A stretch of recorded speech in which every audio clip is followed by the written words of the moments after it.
So today we're doing hand and personal props. So this is what we're going to be basically doing today. First, we're going to be learning how to analyze different props and how to look at props in an artistic manner.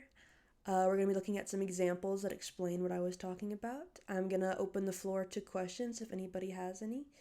And then we're going to do a small little exercise, and I promise the exercise is going to be so much fun. You don't have to do it if you don't want to, but I promise it'll be so much fun if you do want to.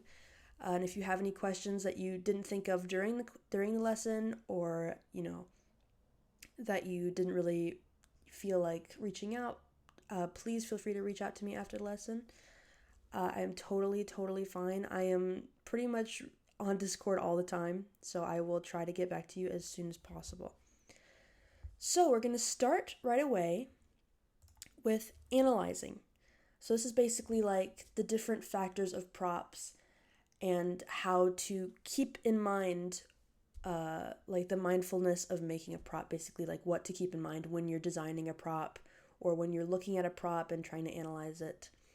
So first and foremost, we're going to start with color and texture. So how does the color interact with the character it belongs to? Basically, I don't know if anybody here has attended the color theory or the character. I know Little Miss B instructs the character design classes, but this is sort of ties into that.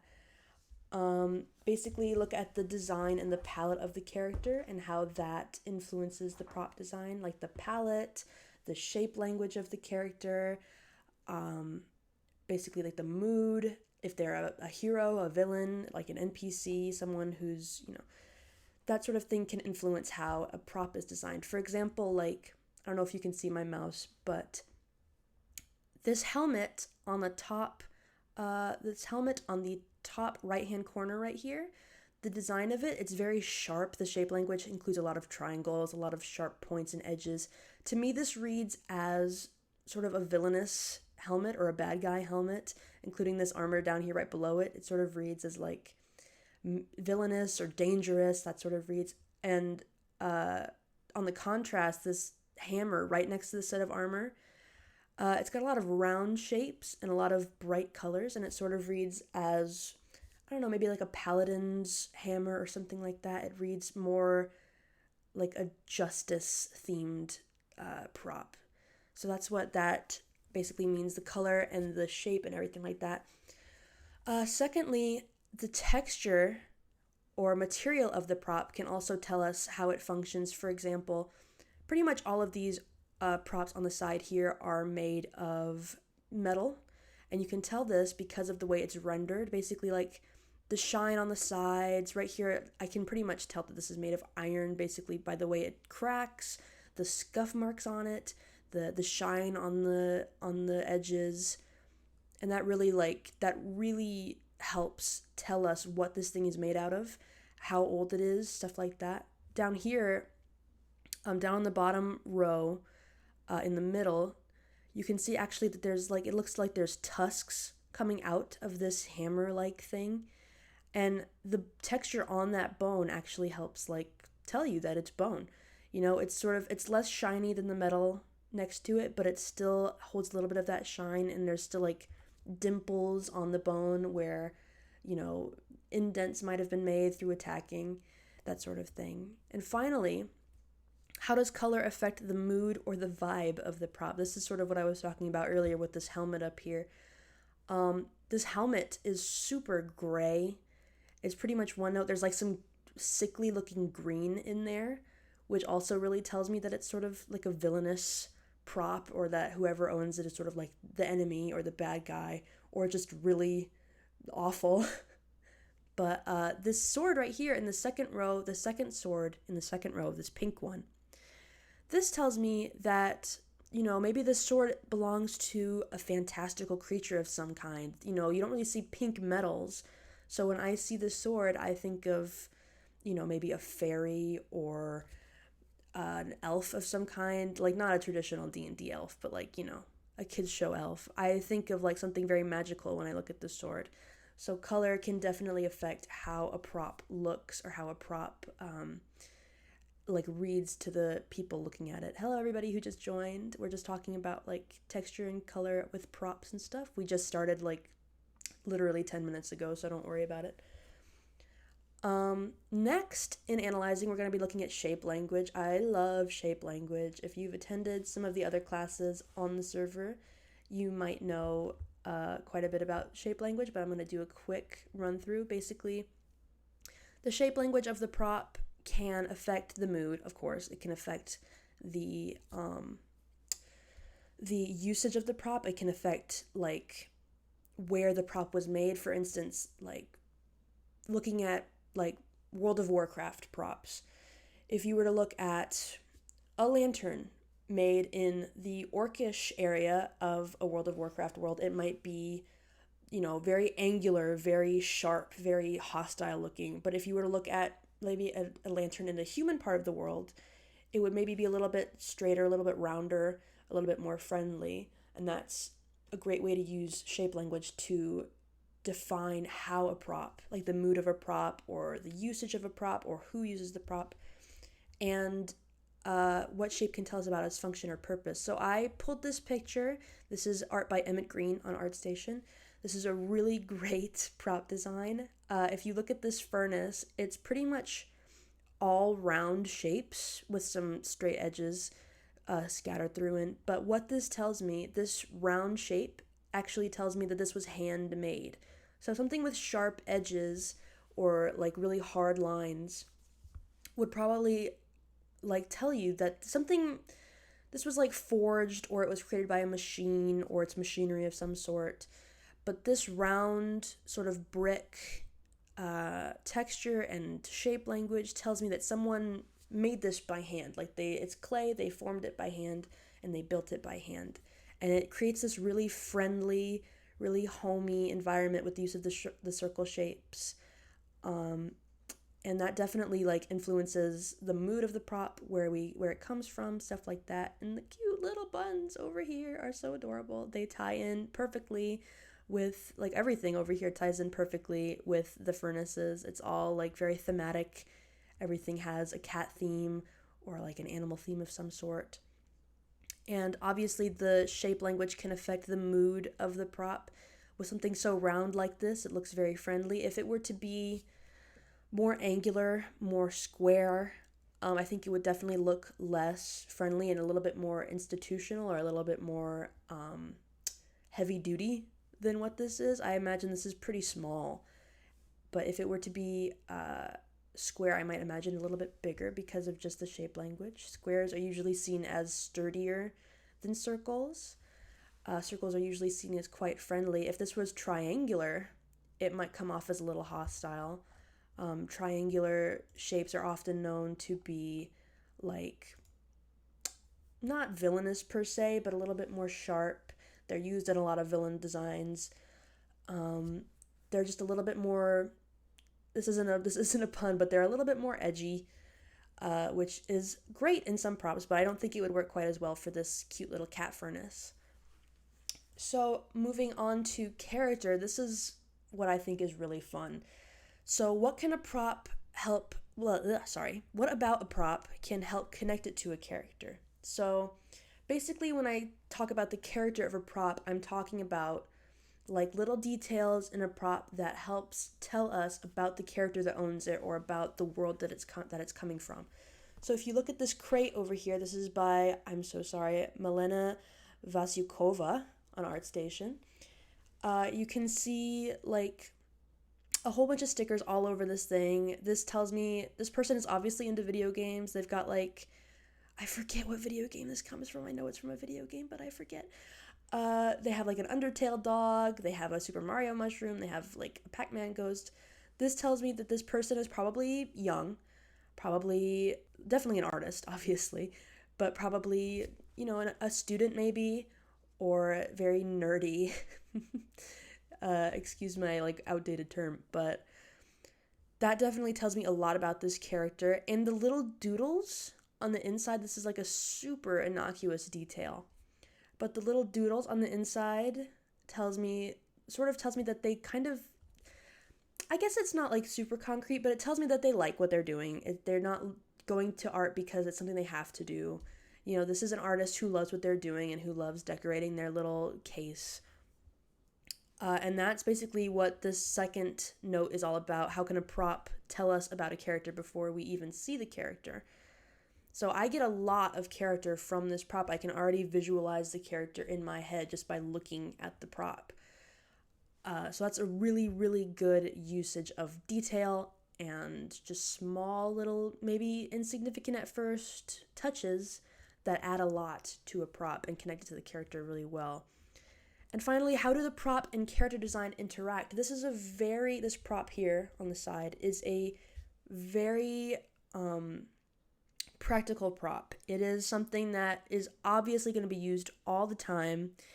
I can see the character setting it down on the ground, snapping the little clacks open, opening it up, and getting ready to make art, right? That's basically this whole thing. Something more abstract, like maybe a vase or something that isn't used every day or all the time, might have a little bit of a harder time connecting a character. But something like this, which is so ingrained into a character's personality or a person's personality, or just like their work or their job, it's really great at like visualizing how the character is going to interact with the prop.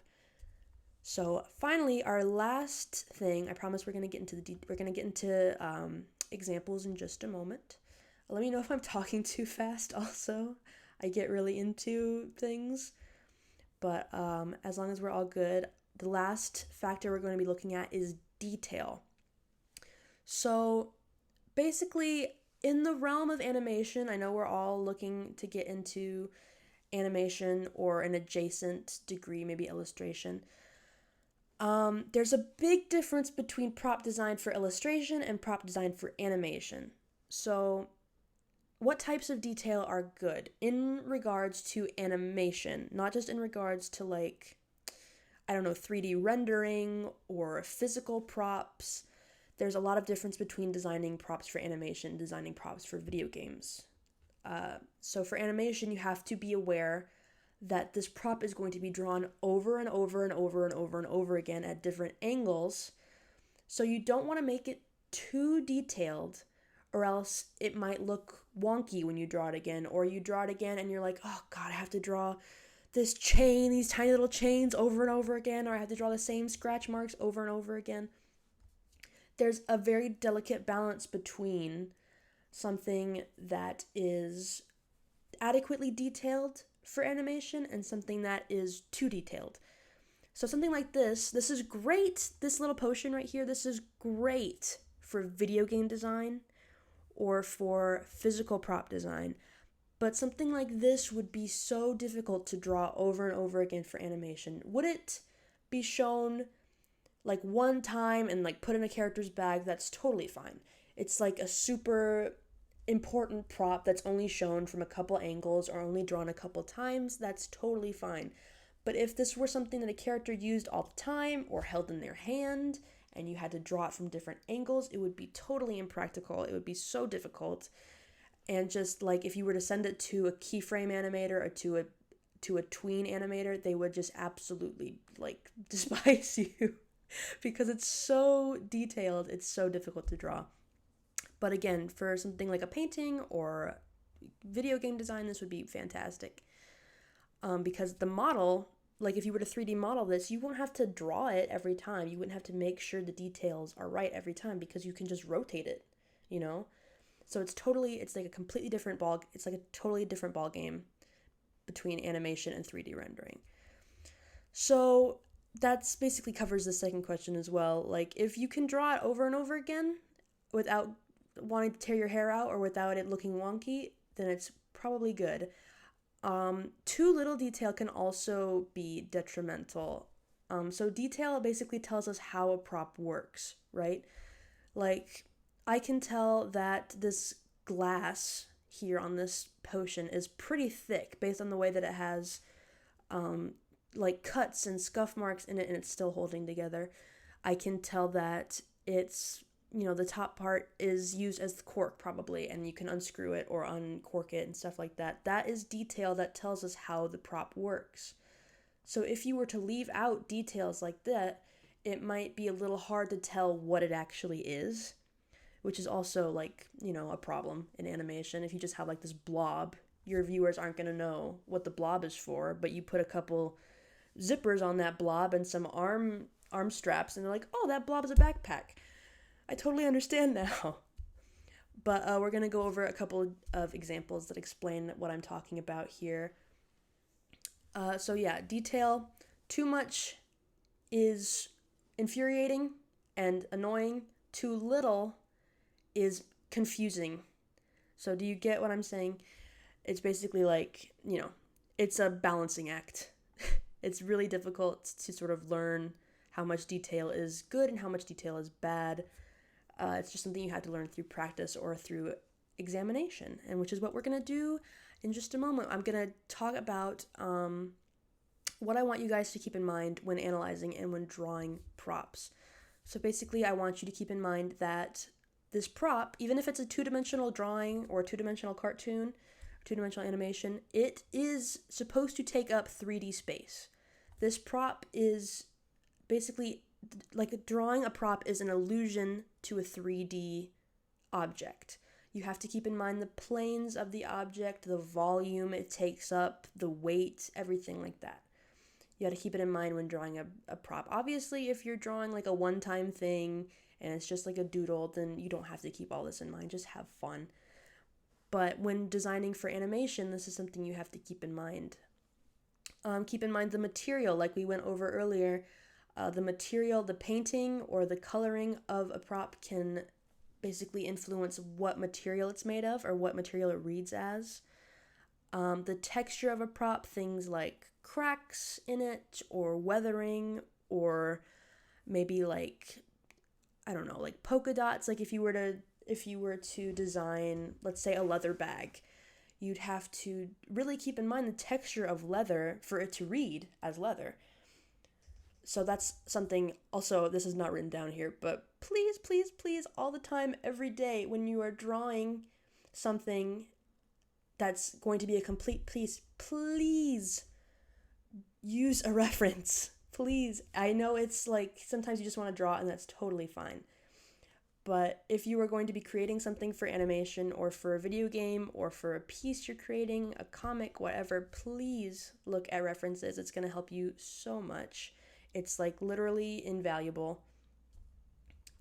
Practicality is something to keep in mind too. A lot of the times when I was looking for props to show you guys in this class, I kept coming across these props like these guns or these swords, and I was like, that's totally impractical. And for some things that's fine. Like for magical props, that's totally fine.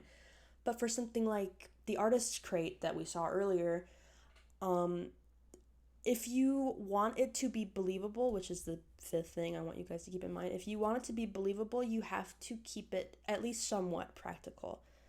Obviously, all of these rules can be bent or broken with the proper subject matter. I don't want you guys to be like, I have to do this. I have to keep in mind the texture and the practicality, because that's just going to make things not fun. I want you guys to have so much fun with prop design because it really is so much fun. But this is just like things to keep in mind to help make things a little bit more fully realized.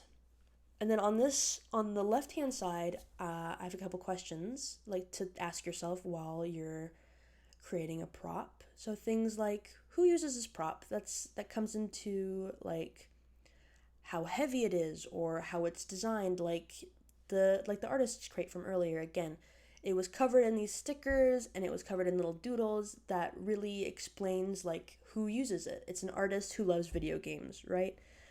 That's really like apparent from just looking at the prop. So that's something that's good to keep in mind. What use does this prop serve, and can a viewer tell the use just by looking? So this isn't always going to be applicable. Sometimes if you're creating a prop and you don't want the viewers to tell exactly what it's for, like that potion from earlier, maybe you don't want the audience to know exactly what that potion does. Maybe you don't want them to know like who made it or what it's for. That's totally fine. But if you were to create like a weapon for a character, I think it's good for the audience to be able to tell just from looking that it's a weapon. What's that? There was a Cartoon Network show on a few years ago where the characters, each week they had like a different sword, and the swords were all like all really ridiculous or really like fantastical, but you could always tell they were swords or weapons of some sort. And that I have to like find that show later. But that's a really good example. Like, you need to make sure that people can actually tell what's going on. Does this prop fit into the rest of the world? So this is another one that's kind of conditional. If you have a story, yes, Mighty Magiswords. Yes, that's it. I thought that was it, but I was like, is that a game or a TV show? But yes, that's it, I think. So this third question is also really conditional, like I said. Um, so basically, if you have a story, if you have a world surrounding your character, it's good to consider the aesthetic and the function of the world around them when creating your prop. Yes, that's the one. Thank you. That is the one. Look at all those weird, funky swords. But you can tell they're swords, right? You can tell they're weapons by the way that they're like, by the way that they're designed, by the shape language within them. They're all really funky and weird, but you can tell that they're all weapons. Even that egg one, or that like bubblegum one, they're all swords. You can tell. But anyways, sorry, I keep talking about Mighty Magiswords. um, moving on to the fourth question. Can anyone use this prop or just this character? So this is something, this isn't like a rule or anything that you need to follow. This is just a question that I'd like you to ask yourself.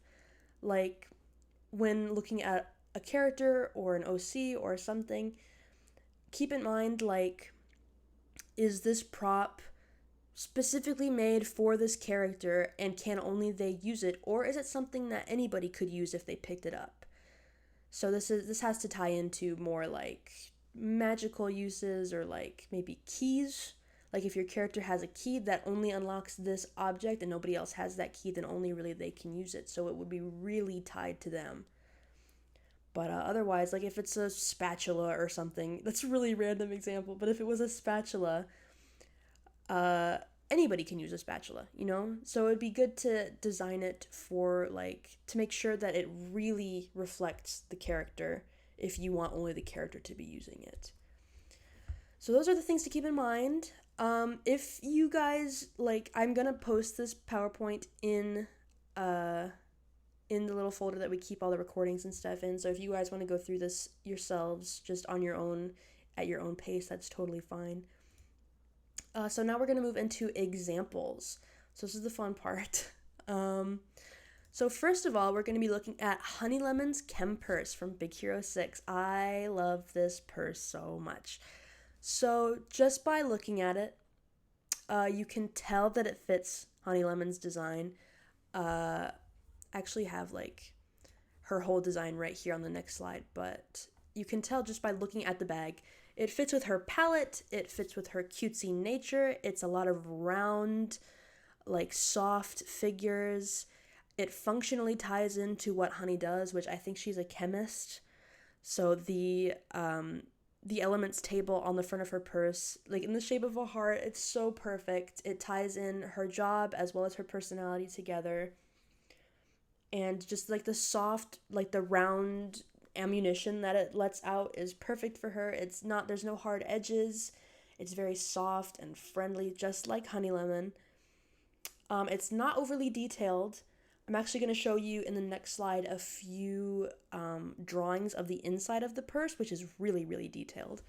But the inside is really only shown in a few scenes, or a couple of scenes. So it's something that can afford to have a lot of detail, whereas the purse itself is shown moving around with Honey Lemon, and she's jumping and she's leaping and she's like, you know, running around, and it's bobbing and waving everywhere. It's something that needs to be simple and easy to render and easy to manipulate, which I think it really is, because it's just basically a bag shape, a strap, and a bunch of balls. You know, it's really simple silhouette, really simple shape language. And if you look really closely, this is sort of what I was talking about earlier with the leather bag. If you look really closely at the texture of the bag, you can tell that it's like pleather of some sort. You can see like the little the lines with the skin texture, it's so perfect. It's so beautiful.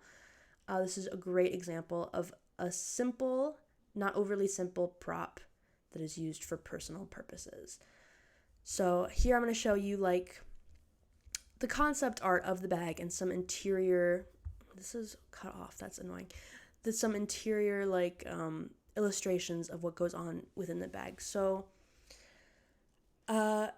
iterating on a design in any form of art, in painting, in like character design, in any form of art is super important. I try really hard. I know sometimes, we love the first result so much that we don't want to do with anything else, but I always try really hard to iterate upon the first result, at least a little bit, to see if there's anything else I can come up with that I like more. And that's really important in prop design as well. And up here on the top left-hand image, you can see a whole bunch of different color palette explorations and shape explorations. I really love this cube one with the heart in the middle. That's so cute. But these are all like, I don't think any of these work as well as the bag that they ended up using, which looks like it would be this orange one down here on the bottom row. That's probably the design they ended up going with about. But yeah, like connecting to the color palette of the character is super important. Connecting to the shape language of the character is super important to really tie it in to the character.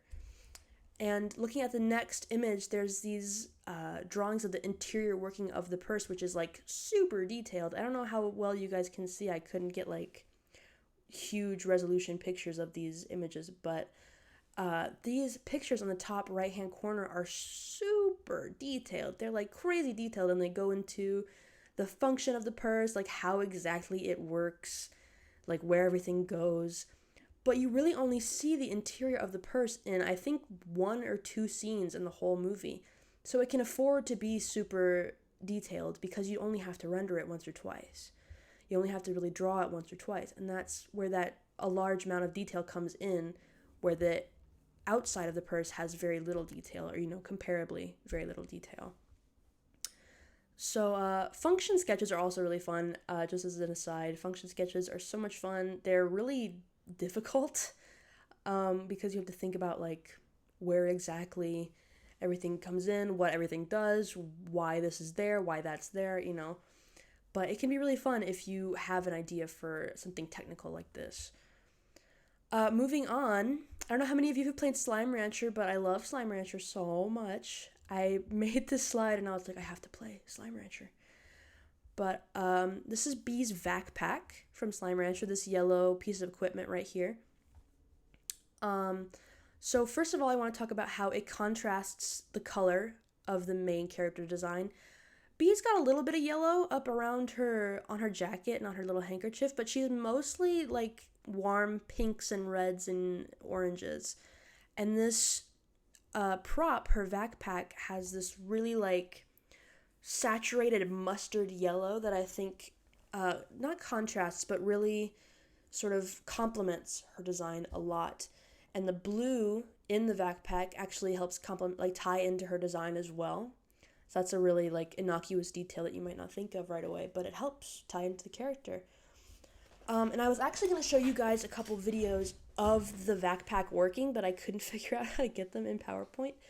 But if you look up like gameplay of Slime Rancher, you'll see that the sound design and the motion of the prop actually helps tell you like what the prop's made of, how the prop is made, like how it operates. So sound design, I don't know how many of you guys are going to go into Foley work or anything like that. So this might just be like a totally innocuous detail, but sound design can really help tell you how a thing works, what it's made of, how heavy it is, that sort of thing. And this third point here functions independently from character while also working with her. So basically, Slime Rancher is a first-person game, so that means you never really see Bee except for in like the pause menu. So basically, this gun is your gun, right? So it ties into Bee's character design, but it also works on its own, which is really important. Like anybody could pick this up and use it. Oh, bye. Sorry. Bye. Hope you had fun. Don't worry, I'm gonna record the whole class. It's totally fine. Um, so what was I saying? Right. It ties into B's design, but anybody could use it.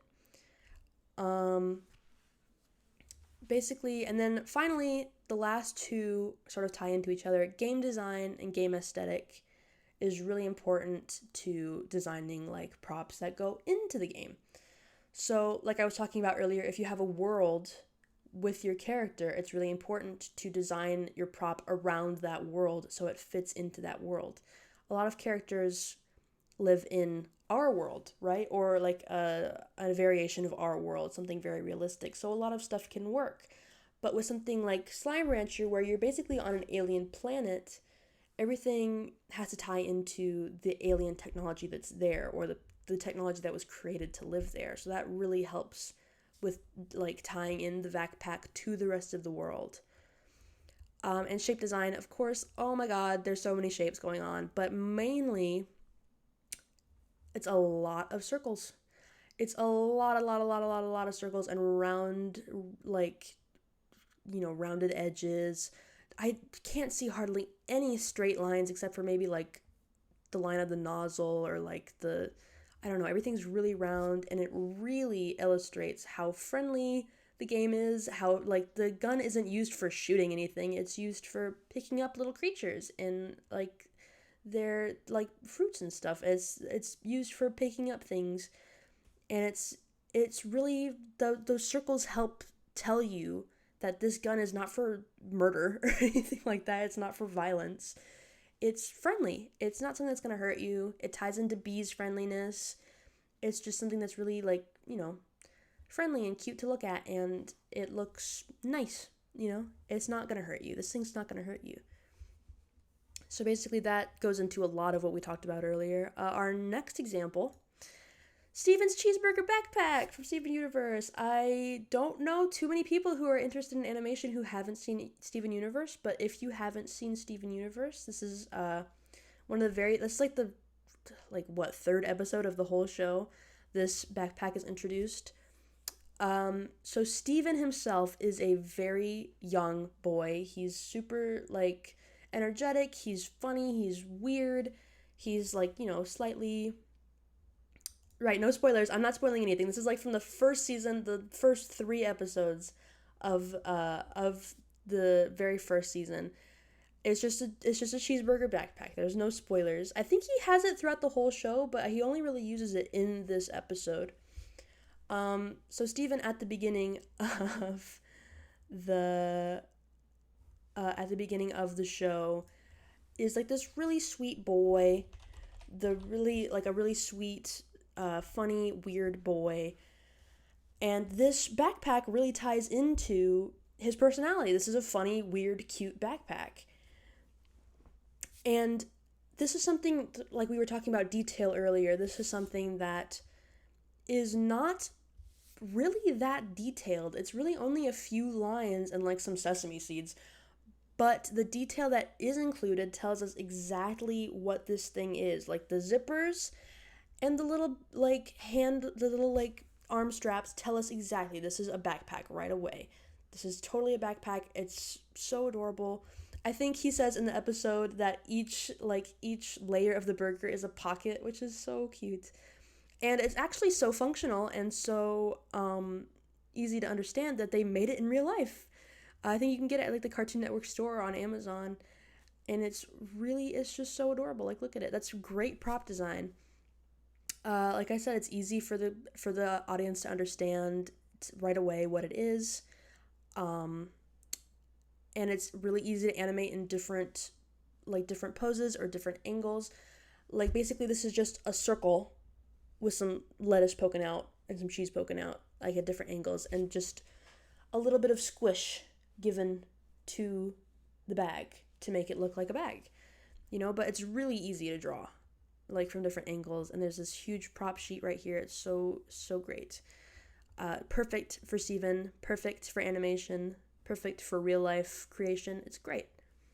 And our last example of today is going to be the handheld portal device. This is a hand prop.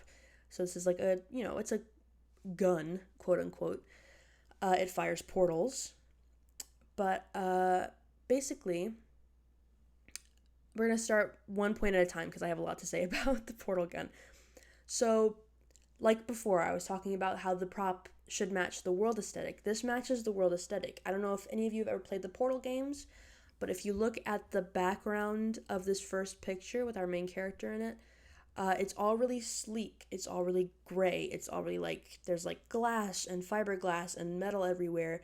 And the prop really ties into the aesthetic of the game with the like soft, round, white bits and the hard black edges and like the pointy bits and the wires going everywhere. It really ties into the aesthetic of like a science facility, an experimentation facility.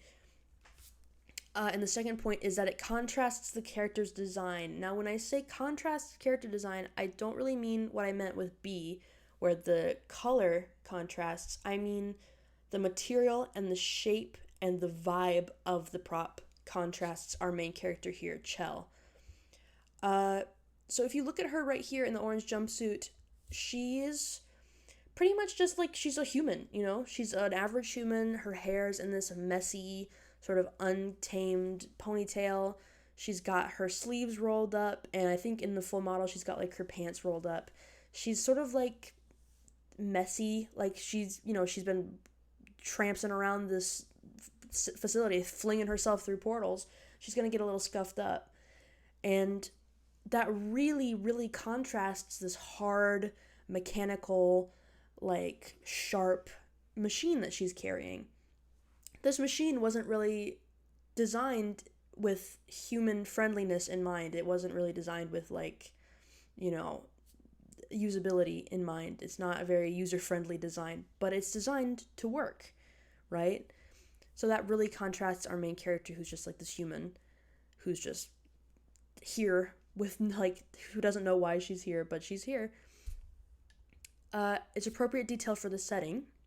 So when we were talking about Steven's Cheeseburger Backpack, that setting has very little detail. It's an animated show, you know, there's not a lot of detail in many of the character models or the prop models, so it makes sense for that Cheeseburger Backpack to not have a lot of detail. But with this gun, it makes sense for it to have a lot of detail because, again, you're in a science facility. This thing was created by, like, what is it, the most brilliant minds of our generation or whatever.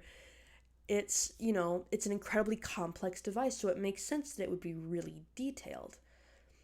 It makes sense for the game and for the story and for the prop design for it to be really detailed. It wouldn't make sense for me to go redesign Steven's backpack and be like, I'm gonna draw every stem in the lettuce, I'm gonna draw every like drop of water on the tomato, I'm gonna draw every sesame seed. Like, you don't need that much detail for that, but this requires that much detail. Functions simply, but mysterious operation lends to design.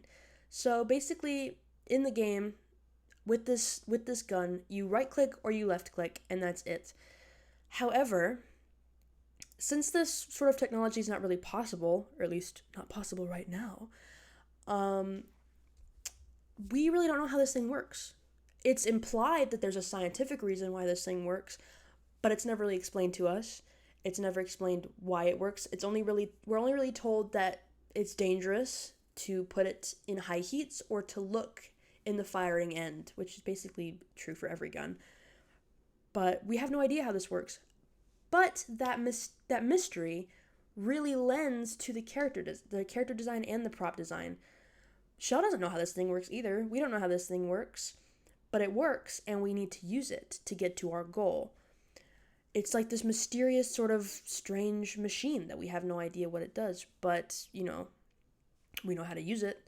We just know how it works. And I think that really lends to the design. It's sort of alien looking, strange, you know, and like I said earlier, the round shapes contrast the sharp shapes. It's really great, like the white contrasting against the black, the white being really round, the black being really sharp and straight and narrow and, you know, a little bit more threatening looking than the rounder, whiter parts. That's just basic shape language and, like, you know, like we were talking about earlier, shape language and contrasting colors and stuff like that. And this is another thing about iteration. So there's this placeholder design that was used at the start of the game. This was also like a placeholder design. But these were the first designs, or the first placeholder designs of the portal gun. Now, if we contrast these to these ones, this is a totally different mood. This looks like ramshackle, dirty, just sort of not really made with any sort of care or any sort of aesthetic in mind. And the iterating upon this prop really helps tie it into the world and tie it into the story and the function of the prop a lot better. Because if we were to settle with this middle prop, I don't think I'd have an easier time. I don't think I have as easy of a time describing what the prop does. Yeah, it looks like you hold it in your hand, but what does it do? I don't see portals coming out of this. Maybe paint with these two little vials here, but I don't see portals coming out of this. With the other gun, with this white and black gun, I can totally fathom that portals come out of that. Sure, it looks weird and technical. Sure, portals can come out of it, but the middle design looks way too structured, way too in our world for me to believe that portals come out of it. So that's the last of our examples. I'm going to let you guys ask some questions. If you have any questions, you can unmute yourself or you can type them in the class VC chat. If anybody has any questions at all, no stupid questions, go ahead and ask. If not, we'll move on to the exercise, but let me know if anybody has any questions.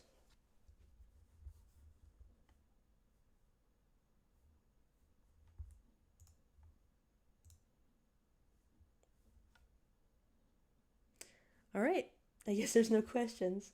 I hope that means that I did a thorough job and not that you guys are too scared to ask. But I guess we'll move on to the exercise again. I'll explain too well for questions. Wow, thank you so much, Bone. That's so nice. So onto the exercise. Again, you don't have to do this if you don't want to. But it's just a fun little exercise. Oh, right, and keep in mind while drawing your exercise, basically the 3D planes, the 3D volume, it keeps a 3D shape, the structure, the color theory, the form, the shape language of it, just try and keep some of those in mind while you're drawing. But basically our exercise is going to be to pick one of your original characters, any one of your original characters, and design a new prop for them based on their design or their story or their character, anything like that. And I want you to use the points we've discussed earlier to make a successful prop. If your character already has a prop, please try to make a new one and not just draw the one that you already have designed, because I really want you guys to start from complete scratch. If you want to redesign a prop that your character already has, that's totally fine. And I just put some ideas here if you have trouble thinking of ideas. But I'm going to start a 15-minute